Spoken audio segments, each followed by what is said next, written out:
Let us begin. The Emperor's New Clothes. Many years ago, there was an emperor who was so excessively fond of new clothes that he spent all his money in dress. He did not trouble himself in the least about his soldiers, nor did he care to go either to the theatre or the chase, except for the opportunities then afforded him for displaying his new clothes. He had a different suit for each hour of the day, and as of any other king or emperor, one is accustomed to say, "He is sitting in council." It was always said of him, "The emperor is sitting in his wardrobe." Time passed merrily in the large town which was his capital. Strangers arrived every day at the court. One day, 2 rogues, calling themselves weavers, made their appearance. They gave out that they knew how to weave stuffs of the most beautiful colors and elaborate patterns, the clothes manufactured from which should have the wonderful property of remaining invisible to everyone who was unfit for the office he held, or who was extraordinarily simple in character. These must indeed be splendid clothes, thought the emperor. Had I such a suit, I might at once find out what men in my realms are unfit for their office, and also be able to distinguish the wise from the foolish.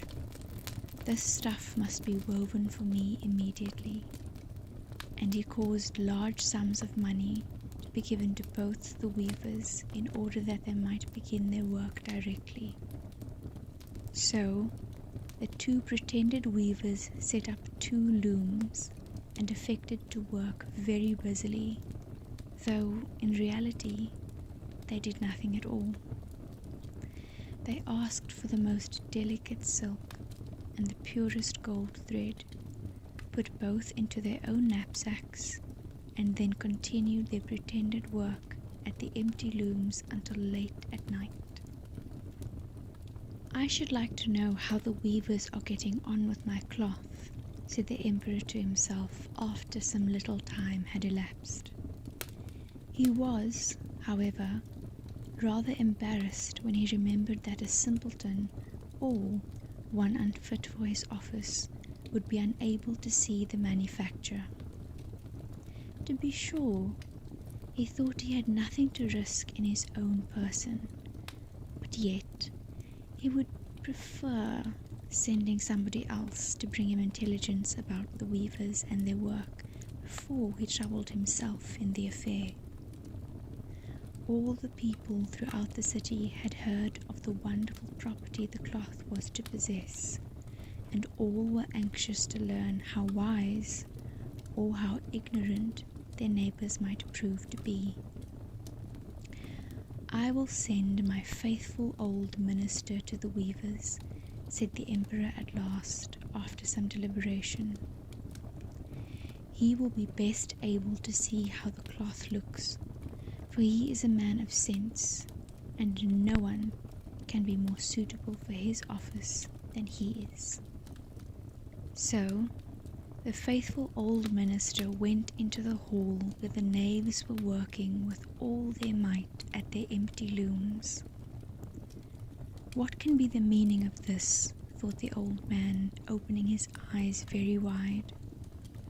"I cannot discover the least bit of thread on the looms." However, he did not express his thoughts aloud. The impostors requested him very courteously to be so good as to come nearer their looms, and then asked him whether the design pleased him, and whether the colors were not very beautiful, at the same time pointing to the empty frames.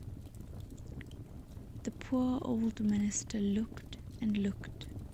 He could not discover anything on the looms, for a very good reason. There was nothing there. What? Thought he again. Is it possible that I am a simpleton? I have never thought so myself, and no one must know it if I am so. Can it be that I am unfit for my office? No, that must not be said either. I will never confess that I could not see the stuff. Well, Sir Minister, said one of the knaves, still pretending to work, you do not say whether the stuff pleases you.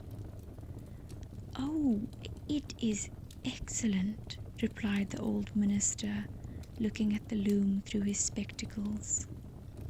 This pattern and the colours, yes, I will tell the emperor without delay how very beautiful I think them.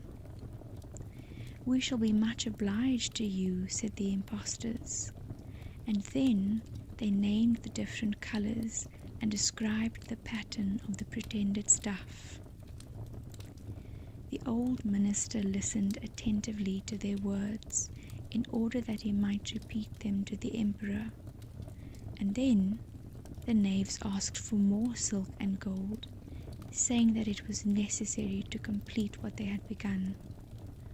However, they put all that was given them into their knapsacks and continued to work with as much apparent diligence as before at their empty looms. The emperor now sent another officer of his court to see how the men were getting on, and to ascertain whether the cloth would soon be ready. It was just the same with this gentleman as with the minister. He surveyed the looms on all sides, but could see nothing at all but the empty frames. Does not the stuff appear as beautiful to you as it did to my lord the minister? Asked the impostors of the emperor's second ambassador, at the same time making the same gestures as before, and talking of the design and colours which were not there. I certainly am not stupid, thought the messenger. It must be that I am not fit for my good, profitable office. That is very odd. However, no one shall know anything about it. And accordingly, he praised the stuff he could not see, and declared that he was delighted with both colours and patterns.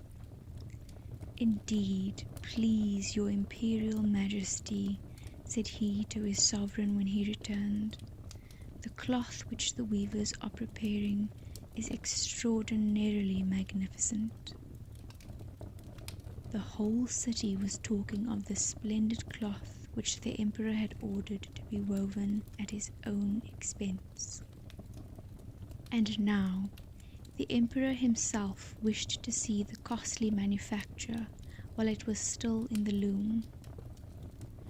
Accompanied by a select number of officers of the court, among whom were the two honest men who had already admired the cloth, he went to the crafty impostors, who, as soon as they were aware of the emperor's approach, went on working more diligently than ever, although they still did not pass a single thread through the looms. Is not the work absolutely magnificent? Said the two officers of the crown already mentioned. If your majesty will only be pleased to look at it, what a splendid design, what glorious colours! And at the same time they pointed to the empty frames, for they imagined that everyone else could see this exquisite piece of workmanship. How is this? Said the emperor to himself. I can see nothing.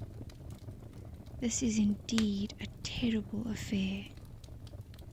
Am I a simpleton, or am I unfit to be an emperor? That would be the worst thing that could happen. Oh, the cloth is charming, said he aloud. It has my complete approbation, and he smiled most graciously and looked closely at the empty looms, for on no account would he say that he could not see what two of the officers of his court had praised so much. All his retinue now strained their eyes, hoping to discover something on the looms, but they could see no more than the others. Nevertheless, they all exclaimed, "Oh, how beautiful!" and advised His Majesty to have some new clothes made from this splendid material for the approaching procession. Magnificent, charming, excellent, resounded on all sides, and everyone was uncommonly happy.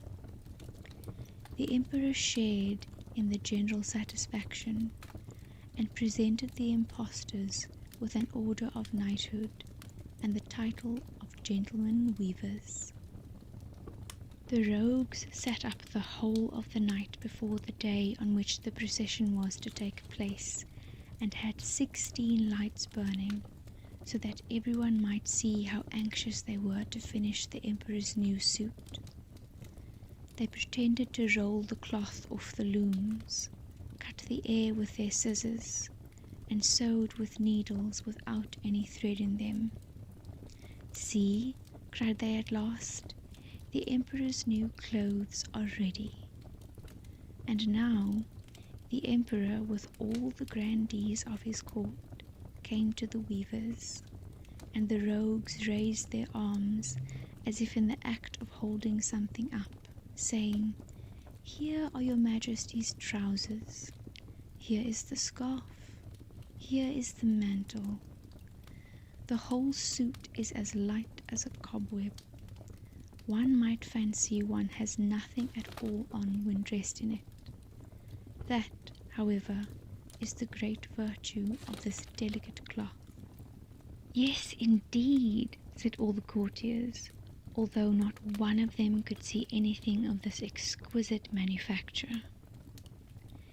"If your Imperial Majesty will be graciously pleased to take off your clothes, we will fit on the new suit in front of the looking-glass." The Emperor was accordingly undressed, and the rogues pretended to array him in his new suit, the Emperor turning round from side to side before the looking-glass. "How splendid His Majesty looks in his new clothes, and how well they fit!" everyone cried out. "What a design! What colours! These are indeed royal robes." "The canopy which is to be borne over your Majesty in the procession is waiting," announced the chief master of the ceremonies. "I am quite ready," answered the Emperor. "Do my new clothes fit well?" asked he, turning himself round again before the looking-glass in order that he might appear to be examining his handsome suit. The lords of the bedchamber, who were to carry His Majesty's train, felt about on the ground as if they were lifting up the ends of the mantle, and pretended to be carrying something, for they would by no means betray anything like simplicity or unfitness for their office. So now the Emperor walked under his high canopy in the midst of the procession, through the streets of his capital, and all the people standing by and those at the windows cried out, "Oh, how beautiful are our Emperor's new clothes! What a magnificent train there is to the mantle, and how gracefully the scarf hangs!" In short, no one would allow that he could not see these much admired clothes, because in doing so he would have declared himself either a simpleton or unfit for his office. Certainly none of the Emperor's various suits had ever made so great an impression as these invisible ones. "But the Emperor has nothing at all on," said a little child. "Listen to the voice of innocence," exclaimed his father, and what the child had said was whispered from one to another. "But he has nothing at all on," at last cried out all the people.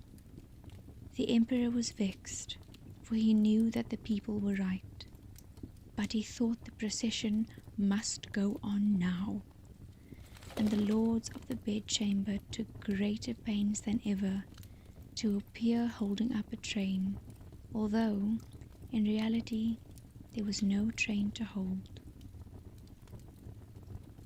And that is that.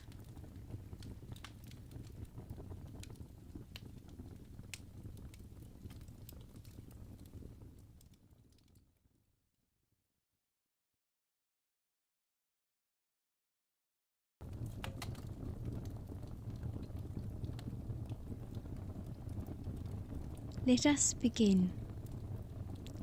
The Little Match Girl. Most terribly cold it was. It snowed and was nearly quite dark and evening, the last evening of the year. In this cold and darkness there went along the street a poor little girl, bareheaded and with naked feet. When she left home, she had slippers on, it is true, but what was the good of that? They were very large slippers, and the poor little thing lost them as she scuffled away across the street because of two carriages that rolled by dreadfully fast.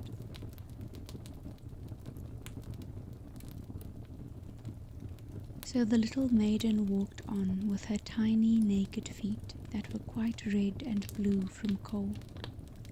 She carried a quantity of matches in an old apron, and she held a bundle of them in her hand. Nobody had bought anything of her the whole day. No one had given her a single farthing. She crept along, trembling with cold and hunger. A very picture of sorrow, the poor little thing. The flakes of snow covered her long fair hair, which fell in beautiful curls around her neck. But of that, of course, she never once now thought. From all the windows the candles were gleaming, and it smelt so deliciously of roast goose, for it was New Year's Eve. In a corner formed by two houses, she seated herself down and cowered together. Her little feet she had drawn close up to her, but she grew colder and colder, and to go home she did not venture, for she had not sold any matches and could not bring a farthing of money. From her father she would certainly get blows, and at home it was cold too, for above her she had only the roof through which the wind whistled, even though the largest cracks were stopped up with straw and rags. Her little hands were almost numbed with cold. Oh, a match might afford her a world of comfort if she only dared take a single one out of the bundle, draw it against the wall, and warm her fingers by it. She drew one out. How it blazed, how it burnt. It was a warm, bright flame, like a candle, as she held her hands over it. It was a wonderful light. It seemed really to the little maiden as though she was sitting before a large iron stove with burnished brass feet and a brass ornament at the top. The fire burned with such blessed influence. It warmed so delightfully. The little girl had already stretched out her feet to warm them too, but the small flame went out, the stove vanished, and she had only the remains of the burnt-out match in her hand. She struck another against the wall. It burned brightly, and where the light fell on the wall, There the wall became transparent like a veil, so that she could see into the room. On the table was spread a snow-white tablecloth. Upon it was a splendid porcelain service, and the roast goose was steaming famously, and what was still more capital to behold was the goose hopped down from the dish, reeled about on the floor with knife and fork in its breast, till it came up to the poor little girl. When the match went out, and nothing but the thick, cold, damp wall was left behind. She lighted another match. Now there she was, sitting under the most magnificent Christmas tree. It was still larger and more decorated than the one she had seen through the glass door in the rich merchant's house. Thousands of lights were burning on the green branches, and beautifully colored pictures, such as she had seen in the shop windows, looked down upon her. The little maiden stretched out her hands towards them when the match went out. The lights of the Christmas tree rose higher and higher. She saw them now as stars in heaven. One fell down and formed a long trail of fire. "Someone is just dead," said the little girl, for her grandmother, the only person who had loved her and who was now no more, had told her that when a star falls, a soul ascends to God. She drew another match against the wall. It was again light, and in the lustre there stood the old grandmother, so bright and radiant, so mild, and with such an expression of love. "Grandmother," cried the little one, "oh, take me with you. You go away when the match burns out. You vanish like the warm stove, like the delicious roast goose, like the magnificent Christmas tree." And she struck the whole bundle of matches quickly against the wall, for she wanted to be quite sure of keeping her grandmother near her.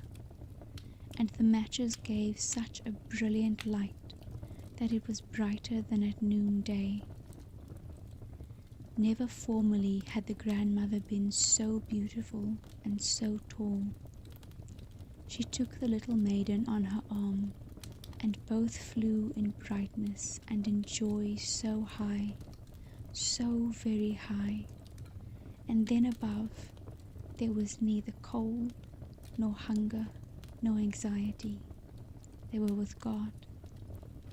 But in the corner at the cold hour of dawn sat the poor little girl, with rosy cheeks and with a smiling mouth, leaning against the wall, frozen to death on the last evening of the old year.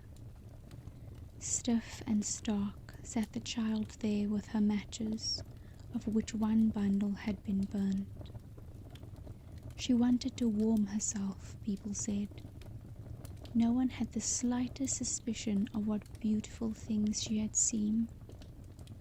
No one even dreamed of the splendor in which, with her grandmother, she had entered on the joys of a new year. And that is that.